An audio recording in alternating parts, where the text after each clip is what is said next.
प्रेमकथा लग्नानंतरची भाग दुसरा. पोलीस स्टेशनमध्ये तो भेटला नाही याचा तिला अजूनच राग आला. तशा अवतारातच ती तडक त्याच्या घरी जाऊन पोहोचली. घराच्या बाहेर नेमप्लेट लागली होती, पोलीस उपायुक्त नचिकेत लाटणे. त्याचा आडनाव बघून तिला त्या रागातही किंचितचं हसू आलं, पण ते लपवत आणि चेहऱ्यावर राग परत आणत तिने बेल वाजवली. पण बेल वाजवून हात मागे आणेपर्यंत नचीने दरवाजा उघडला होता. खरं तर त्याला वर्तमानपत्र घ्यायचं होतं म्हणून तो बाहेर आला होता. तुमको देखा तो ये ख्याल आया, जिंदगी धूप और तुम, हे गाणं गुणगुणतच तो थांबला. समोर तिला बघून तोंडातले शब्द त्याने तसेच गिळले. तो तिच्याकडे एकटक बघत होता. त्याच्या इतक्या पटकन समोर येण्याने ती जराशी हलली, पण लगेच सावरलं. पण त्याला असं फक्त टॉवेलवर बघून तिने पटकन मान मागे वळवली. नचीला काय करावं ते सुचतच नव्हतं. त्यात तिने अचानक पाठ फिरवल्याने तोही कन्फ्यूज झाला. काहीच झालेलं नाही अशा आविर्भावात तो बोलला, एक्सक्यूज मी. मयुरीने मागे वळून पाहिलं तर तो तसाच उभा होता. तिने पटकन मान वळवली आणि जोरात बोलली, असं निर्लज्जपणे उभं राहायला काहीच कसं वाटत नाही. नची भानावर आला. त्याने स्वतःकडे बघितलं आणि पटकन दरवाजा बंद करून घेतला. टी शर्ट आणि ट्राउझर घालून पटकन त्याने दरवाजा उघडला. सॉरी, तुम्ही आत येऊ शकता, असं म्हणून तो आत आला. मयू सुद्धा त्याच्या पाठोपाठ आत आली. एव्हाना तिचा मूड खराब आहे हे त्याला कळालं होतं. या ना, बसा. काय घेणार, कोल्ड कॉफी की सरबत? नचीने विचारलं. माझ्या काही प्रश्नांची उत्तरं मिळतील का? मग बघू कॉफी की सरबत, मयू म्हणाली. नची तिच्या समोरच्या सोफ्यावर बसून म्हणाला, हा विचारा. प्रश्नांमुळे का होईना आपण बोलतोय आणि तुम्ही माझ्या समोर आहात, हे काय कमी आहे का? हे वाक्य तिने ऐकून न ऐकल्यासारखं केलं. काही बोललात का? मयूने विचारलं. हो, विचारा प्रश्न, असं म्हणालो. एका भेटीत काय वाटलं तुम्हाला, किंवा काय पाहिलं माझ्यात, असं नक्कीच विचारणार नाही मी. तर माझा भूतकाळ इतका स्पष्ट माहित असताना हा अट्टाहास का? आणि मला अगोदर विश्वासात न घेता डायरेक्ट माझ्या आजोबांना भेटायची तुमची हिंमत कशी झाली? मान्य आहे, असाल तुम्ही इन्स्पेक्टर, पण म्हणून स्वतःच्या पोस्टचा फायदा घेऊन जर तुम्ही माझ्या अस्तित्वावर गदा आणत असाल तर मी ते खपवून घेणार नाही. तुम्हा पुरुषांना मी इतकी जवळून ओळखू लागले की आता प्रेम या सोकोल्ड शब्दाची पण मला किळस येते. स्थळ घेऊन येणारे तुम्ही पहिलेच नाही, पण माझ्याकडून अपमान करून घेणारे मात्र पहिलेच आहात तुम्ही. तुमच्या पोस्टचा माज माझ्या आजोबांना भारी वाटला. बिचारे लगेच बोलण्यात येतात आणि त्यांच्या याच स्वभावाचा सगळे फायदा घेतात. पण मी तसं होऊ देणार नाहीये. मुळातच मला लग्नच करायचं नाहीये. हे सगळं ती रागाने बोलत होती, पण नचीला मात्र ते छान वाटत होतं. त्याच्या मते ती छान स्वतःचं मन मोकळं करतेय, म्हणून त्याने मध्ये न बोलता तिचं ऐकून घेणं पसंत केलं. आणि तिचं बोलून झाल्यावर मस्त आलं घालून तिला चहा आणून दिला. तोपर्यंत मयूही रडून सावरली होती. त्याने तिला फ्रेश होऊन यायला सांगितलं आणि दोघंही चहा घेत होते.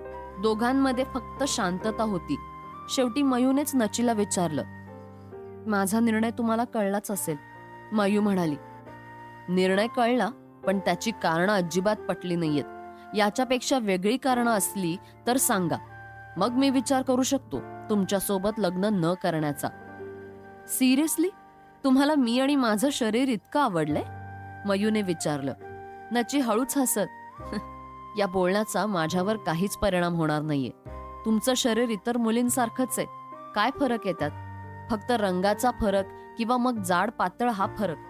खरंच हे प्रेमाचं मापदंड असू शकतं? तुम्ही तर खरं प्रेम केलं होतं ना?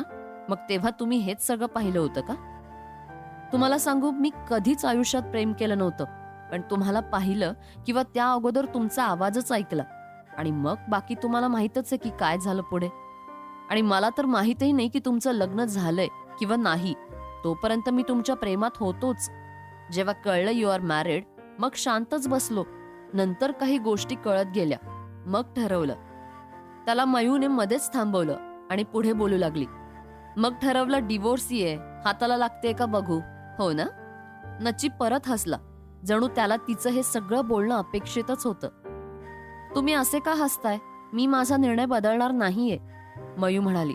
नची उठून तिचा चहाचा मग उचलतो आणि पुढे जाणार तो पटकन मागे वळतो. तिच्या डोळ्यात डोळे घालून गुडघ्यावर बसतो. फिल्म मधली लाईन बोलतोय, पण अगदी मनापासून बोलतोय. तू एकदा चान्स देऊन बघ. प्रेम कर किंवा काही दिवस सोबत राहू मग तू मला ओळख, असं मी अजिबात बोलणार नाहीये. कारण ते जेव्हा मी करेन तेव्हा मी तुझ्यासोबत छानच वागणार आहे. आजकाल तेच चालू आहे ना, इम्प्रेशन पडलं की झालं, मुलं मुली प्रेमात पडतात.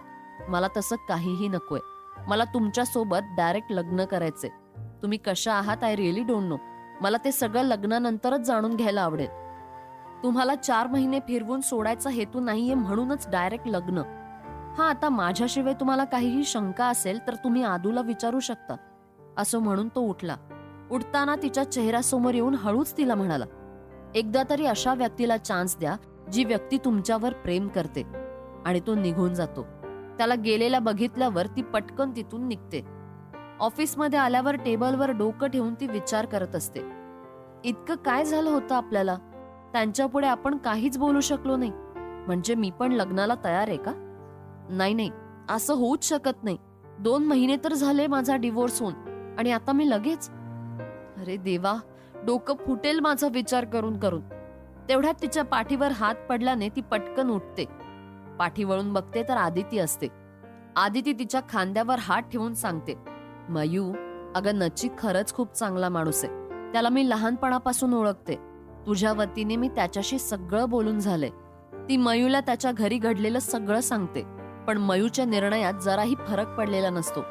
परंतु आजोबांनी दिलेल्या मरणाच्या धमकीला बळी पडून ती शेवटी लग्नाला तयार झाली. पण परत एकदा नीट बोलावं म्हणून ती नचीला कॉल करून भेटायला बोलावते. ड्युटीवर असताना त्याच एरियामध्ये असल्यामुळे नची तसाच तिला भेटायला जातो.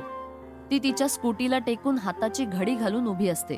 समोरूनच नची मोबाईलवर बोलतच रस्ता क्रॉस करत तिच्याकडे येत असतो. त्याची ती पर्सनॅलिटी, चालण्याची लकब, त्यावर शोभेल असा गॉगल, चॉकलेटी शूज, चॉकलेटी बेल्ट, हे पाहून ती मनातून हल्ली होती. पण तिने तसं न दाखवता शांत उभी होती. रस्ता ओलांडताना नचीची नजरही तिच्याकडेच होती. व्हाईट कुर्ता, व्हाईट धोती पॅन्ट, त्यावर सप्तरंगी ओढणी आणि डोळ्यावर एक गॉगल, असं अजब कॉम्बो करून ती भलत्याच ॲटिट्यूड मध्ये उभी होती. दोघेही एकमेकांसमोर उभे होते. भानावर येत दोघेही कॅफेमध्ये गेले. कॉफी ऑर्डर करून मयू खिडकीतून बाहेर बघत होती तर नची तिलाच पाहत होता. असं एकटक बघायचा पण गुन्हा आहे हे बहुधा माहीत असेल तुम्हाला, मयूने विचारलं. Yes, I am really sorry, नची म्हणाला. तुम्हाला असं वाटतं का की तुम्ही माझ्यावर जबरदस्ती करताय? मयूने विचारलं. लहान मुलाला औषध कडू आहे म्हणून गोंजारत बसत नाही. ते औषध रागावून, मनवून किंवा नाहीच ऐकलं तर मग जबरदस्तीने पाचतातच ना. आपली केसही तशीच आहे अगदी. मला माहितीये माझ्यापासून तुम्हाला कसलाच धोका वगैरे काहीच मिळणार नाहीये. तुम्हाला माहित नाही मी जर जबरदस्ती केली नाही तर तुम्ही कोणत्या प्रेमाला मुकणार आहात.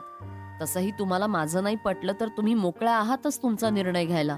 कदाचित तुम्ही इतक्या छान आहात त्यामुळे तुमच्यासाठीच मला बनवलं गेलं असेल तर. एकदा प्रेम करून पाहिलंय ना, मग एकदा जबरदस्तीने नातं जोडून बघा. या नात्यात काही नाही मिळालं तरी दुःख तरी नक्कीच मिळणार नाही, नची म्हणाला. मयूच्या डोळ्यातून पाणी येत होतं. नचीने स्वतःचा रुमाल तिच्या समोर धरला. त्याने डोळे पुसतच ती म्हणाली, मुहूर्त वार यावर माझा विश्वास नाहीये. दोघांना सूट होईल असं येत्या 2-3 दिवसात मला लग्न करायचंय, आणि तेही अगदी साधेपणाने. मान्य आहे माझं दुसरं लग्न आणि तुमचं पहिलं, तरी पण ही माझी अट समजा, मयू म्हणाली. माझं पण कोणी नाहीये आता जगात. आदूसारखे काही फ्रेंड्स आणि माझा स्टाफ, इतकीच लोक आहेत. तुम्हाला जसं हवं ते करूया. तुम्ही माझ्या आयुष्यात येत आहात यातच सगळं काही आहे, नची म्हणाला. ओके, निघू मी आता? मयूने विचारलं. का? का म्हणजे? नची हसत म्हणाला. जरा वेळ बोललं तर चालणार नाही का? मयू तोंड फिरवत म्हणाली. लग्नानंतर तेच तर करायचंय. वाव, म्हणजे तुम्ही लग्नानंतर माझ्याशी गोड बोलणार तर? Excuse me? तुम्ही नेहमीच चिडून बोलता म्हणून विचारलं, नचीने विचारलं. मयू एकदम गंभीर होते. तिला कळत होतं की आपण सध्या फक्त चिडतोय, स्वतःवर, दुसऱ्यावर, इवन सगळ्यांवरच. किती बदललोय आपण. त्याचा त्रास स्वतःबरोबर दुसऱ्यांनाही होतोय. ती भानावर येते आणि बोलते. आवडीने प्रेमविवाह केला, त्या अगोदर मनापासून प्रेम केलं, प्रेम अनुभवलं, जगले, आणि तेच जेव्हा सोडून जाऊन 2 महिने पण होत नाही तोपर्यंत हे असं होतंय. आता तुम्हीच सांगा, तुमच्यासोबत लग्न करायचं म्हटलं तरी आयुष्यातले अगोदरचे प्रसंग तरी विसरता आले पाहिजे ना. ते न विसरता इतक्या गडबडीत जर पुन्हा लग्न प्रेम कसं सगळं हँडल करणारे माझं माइंड. मी थकलीये आता या सगळ्यांचा विचार करून. त्यात आपला समाज विसरायचं म्हटलं तरी विसरून देत नाही. मयू म्हणाली, डोंट वरी, माझ्यावर विश्वास ठेवाल फक्त एकदाच? नचीने विचारलं.